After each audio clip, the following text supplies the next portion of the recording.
Shalom, Israel. I'd like to give all praises, glory, and honor to Yahweh Bahashem, Yahweh Shai Bahashem, Rachakodash. Double honors to the apostles and elders of Great Millstone who rule well. Peace, blessings, salutations to you sincere Akim out there pushing the truth across the four corners of the earth. All right, and I'm the brother Shaman of Great Millstone, Chicago. Right back in the field. And I was dealing with a situation earlier. And I just been noticing, man, which of course we know the scriptures, the tender man, the tender man that is delicate amongst you, his eye should be evil of his brother, and that's a big thing, amongst Northern Kingdom and Southern Kingdom, amongst each other, Northern Kingdom with Northern Kingdom, Southern Kingdom with Southern Kingdom, that's one of the things that really, makes a nation, made our nation great. Right? We had a spirit of camaraderie. That's why the scriptures, it reads what?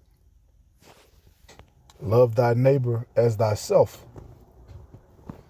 And when you around dealing with these niggas, they don't love you as they self.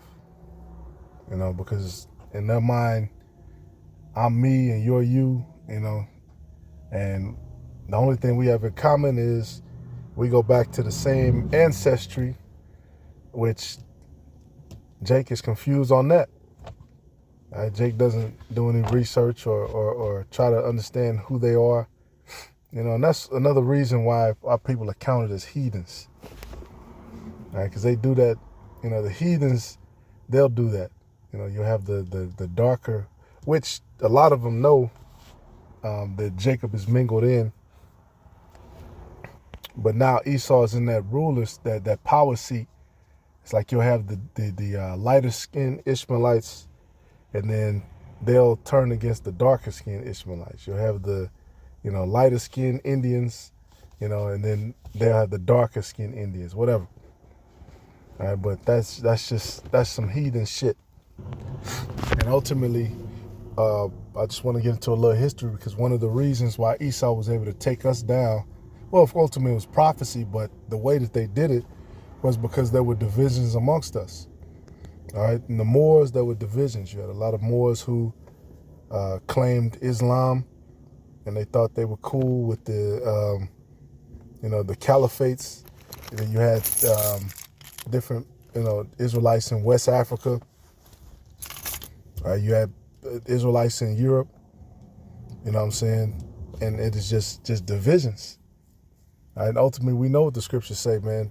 The Lord loosened them for a little season after that 1,000 years. All right, 1492.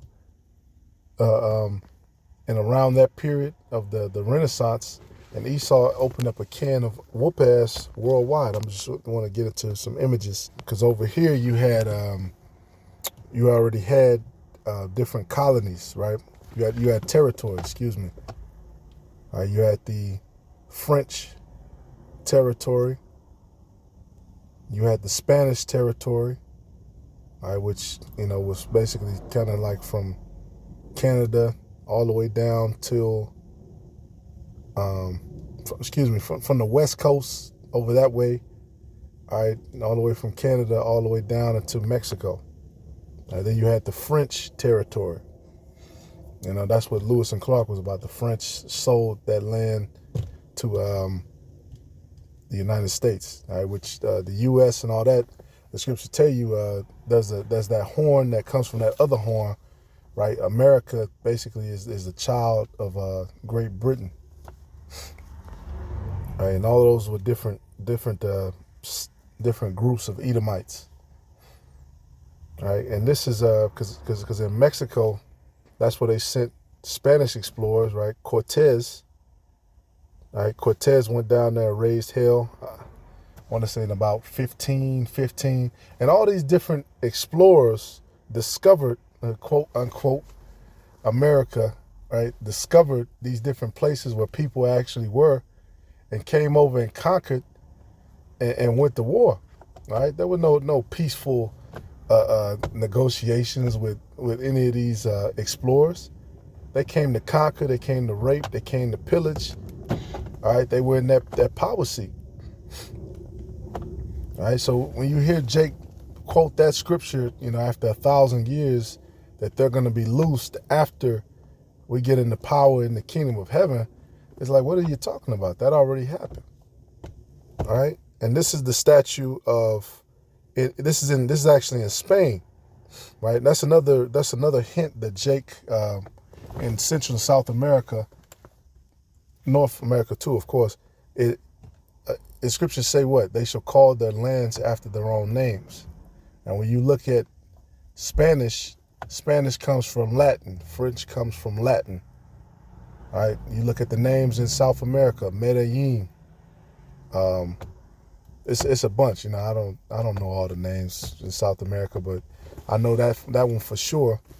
All right. That Medellin was a place in Spain. All right, and I'm pretty sure, like I said, there are more as well. All right. But this is the statue in Medellin, Spain, of Cortez stepping on the head of the emperor, basically, Montezuma, which the Spanish will say that this was the head of an idol, and even if it was, like, which is not, it's supposed to be Montezuma. This is a symbol of them conquesting the region, all right, conquesting Mexico. All right, and then, from there they had the Issacharites in slavery. Right, they had the different controllers of the region. All right, and that's till the modern day, all right, where they look lighter skinned and they're basically terrorists amongst Issachar, but it's still ran by Esau. All right, and when this place is destroyed, I would imagine Mexico is going to be destroyed right with it. It's right next door. All right, but this is what they think about you. Here's what they think about you. Yeah, this is in Spain for all you Northern Kingdom, and I'm Spanish, which, we have brothers here who speak Spanish, because some people only understand Spanish. It's called the Spanish Kept, but they understand who they are, all right, and they understand what they're not. They're not Spanish. Just because you speak Spanish, that doesn't make you a part of the family. All right, and I'm going to get into some history, because basically they were given, when Cortez came over, he wasn't initially violent until he saw his chance, right, until he saw those divisions. And then they actually gave tribute. They actually gave some of their daughters to Cortez, all right, which he had children with, but those were still Edomites, all right, and a lot of Northern Kingdom, they're proud of that. They feel like they're part of the family. All right, there was a caste system set up. Esau spread his seed through your women, enslaved your men. I put you on a lower level in that caste system, of course, because that's how it works. And this is how they feel about you. And this statue is still up to this day. All right, they refuse to take it down. Now let's look at the statue that's in. This statue is in a Mexican church. All right, because they'll say some accounts say that they thought Cortez was a god. Some account will say that no, they didn't think that. All right, which, hey, when you're into idolatry, you do a lot of bugged out shit. This is why, the Northern Kingdom was over here doing a lot of crazy shit, man. There's a lot of idolatry. All right, let me get into the scriptures real quick, and I'm gonna jump right back. All right, Hosea 4:12, my people ask counsel at their stocks, and their staff declareth unto them, for the spirit of whoredoms hath caused them to err, and they have gone a whoring from under their power. All right, when you look at all these different Northern Kingdom tribes, mainly, you got some Southern Kingdom into it too, but it's a lot of idolatry. All right, that's why that Jesus Christ thing, that statue, that's you're gonna see that in damn near every home. All right, along with the oppression, along with getting Esau's foot up your ass, you're gonna see them praying and bowing and giving obeisance unto that statue. All right, you got the what's that, Brazil?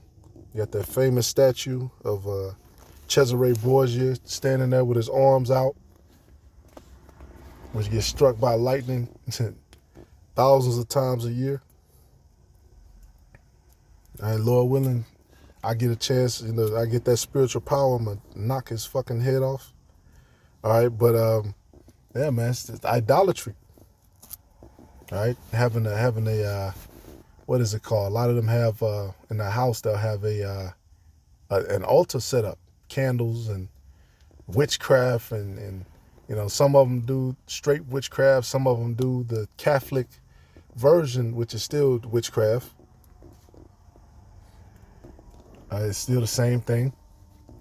It says they sacrifice upon the tops of the mountains and burn incense upon the hills, right, these high places, under oaks and poplars and elms, the groves, because the shadow thereof is good. Therefore your daughters shall commit whoredom, and your spouses shall commit adultery. That's another big thing too. You listen to the Southern Kingdom and Northern Kingdom, all right? Adultery. They might be singing in another language, and they might have a little, however this, but a lot of them songs, most of them about adultery. Most of them sopas that Abuela in there watching, adultery. Right? He's sleeping with his wife, and she's sleeping with this man, and then the wife is jealous, and then, which that's, excuse me, a woman is sleeping with a man who's married, that's not adultery. But if she's somebody else's wife, that is adultery. That's why I just want to make sure that's clear. I will not punish your daughters when they commit whoredom, nor your spouses when they commit adultery, for they for themselves are separated with whores, and they sacrifice with harlots. Therefore the people that doth not understand shall fall. All right, spiritual adultery. And then, like you said, your daughters shall commit whoredom. All right, though thou, Israel, play the harlot, yet let not Judah offend, and come not ye into Gilgal, nor go into Bethaven, nor swear the Lord liveth. Gilgal was the city, I believe that was the first camp that we made when we crossed the Jordan River with Joshua. For Israel slideth back as a backsliding heifer, now the Lord will feed them as a lamb in a large place. All right, a large field. Ephraim is joined to idols, let him alone. Ephraim being the head of the northern kingdom. All right, and that's, like I said, that's what all you see is idolatry. What is idolatry? All right, idolatry, looked it up in this KJV dictionary I use. The worship of idols, images, or anything made by hands which is not of the Most High. You have people bowing before a statue and come and touch the statue, even the cross. We have this cross in our hand, and we'll bless you, and they touch you with that doesn't do anything. All right, excessive attachment or veneration for anything or that which borders on adoration. All right, money could be an idol. Anything could be an idol if you put it above the Heavenly Father. So this is basically a picture. So the calendar stone and idols are based on sketches that artist Constantino Bermudi made in Mexico City. And look at this. They make him look all peaceful, and maybe initially he was peaceful in playing that role. All right, we know Esau got that his words were smooth, but there was war in his heart, right? So he's meet with Montezuma, he's all nice. But their image of the meeting is you getting your head stepped on.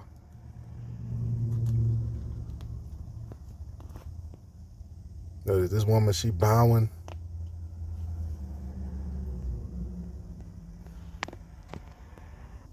And this is what was going on. All right, it says the key to Cortez's subsequent conquest lay in the political crisis within the Aztec Empire. The Aztecs were bitterly resented by many of the subject people who had to pay tribute to them, which basically Montezuma, who was also a high priest, he was a witch. All right, it's going to say a high priest, he was a witch. All right. Basically, they had to give him tribute, human sacrifice. All right. They kind of show you that in what's it called? Apocalypto. Basically, Montezuma was he was able to kind of take over the region, all right, and then he wanted the people to pay him in human sacrifices because they believed that appeased the gods. All right, then Satan, the physical counterpart of Satan showed up.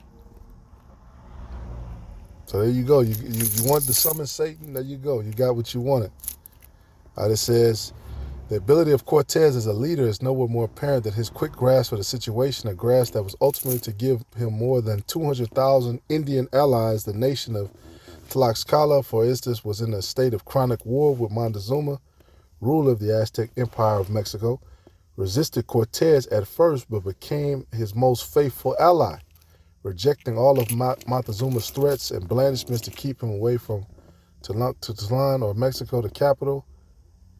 Cortez entered the city on November 8th, 1519, right? So this is around that Renaissance period, right? Esau wasn't, the Lord put Esau on a mission, man. Wherever you niggas was around the world, you was getting a foot in your ass. Shit, and the Spanish even went so far, they went all the way to the Philippines, right? Because Jake, you had a lot of the Moors, I believe, they traveled to the Philippines as well. You had a lot of their seeds still there to this day. We believe Manny Pacquiao is an Israelite.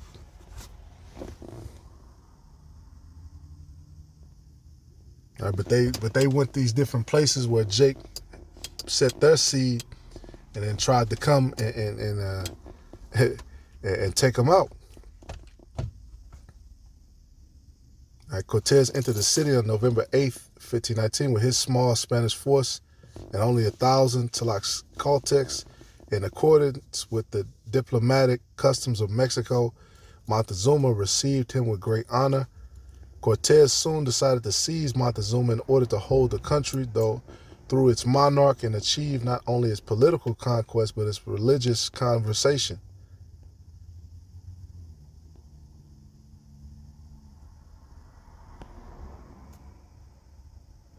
All right, and basically warfare. They went to war, man. All right, Isaiah 10:5. O Assyrian, the rod of my anger and the staff in their hand is mine indignation. I will send him against a hypocritical nation and against the people of my wrath, for I give him a charge to take the spoil and to take the prey and to tread them down like the mire of the streets. All right? Millions. They give out, it's different numbers. They'll say hundreds of thousands. Some accounts say millions. Some accounts say, they gave the people smallpox, and then, who knows, whatever. We'll know in the kingdom how many of us really got taken out. But the fact that Esau was able to come, a couple of little, sickly, these are Edomites. Maybe they were in full strength. But to come and just take out Jake, that's how you know that the Lord was against us. And going against the Lord, you can't win. Right? He used this. He said, I will send him, to take the spoil, to take the prey, and to tread them down like the mire in the streets.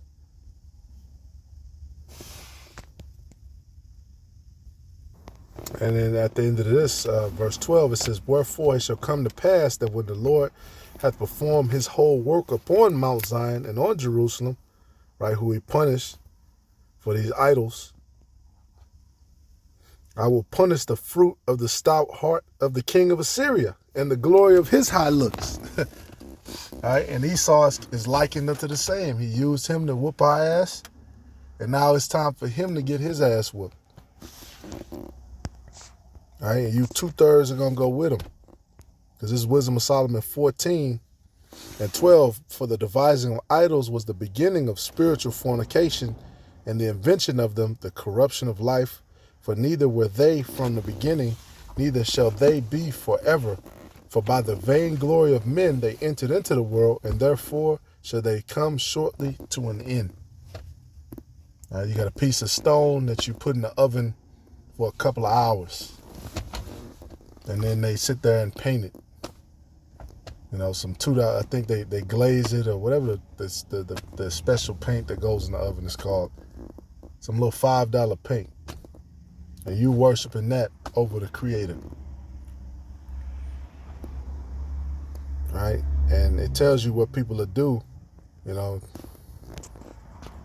into idolatry. You jump down to verse 22. For while they slew their children in sacrifices, child sacrifices, or used secret ceremonies, or made revelings of strange rites, they kept neither lives nor marriages any longer undefiled, orgies, but either one slew another traitorously or grieved him by adultery. All right, that heathen culture. That's why the Lord sent you and gave Esau the Holy Bible and had him to lie and to change the narrative of the Bible and to take from the scriptures and add to the scriptures, right? And whoop your ass and use that. That's comedy for you. Right? And all these things happen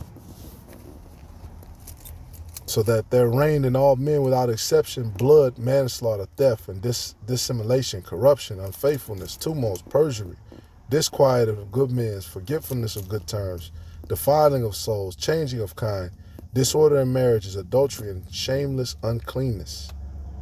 For the worshiping of idols not to be named is the beginning, the cause, and the end of all evil.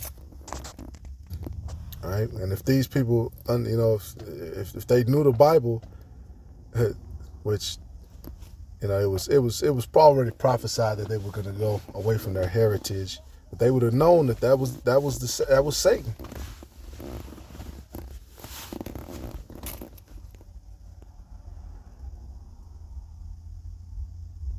All right, yeah. This victory marked the fall of the Aztec Empire. Cortez had become the absolute ruler of a huge territory expanded from the Caribbean to the Pacific, from sea to shining sea. All right? And such is still to this day. So, Lord willing, this is edifying, Yeah, name of this lesson gonna be, you ain't Spanish, man. Here's what they think about you. You ain't Spanish. Shalom.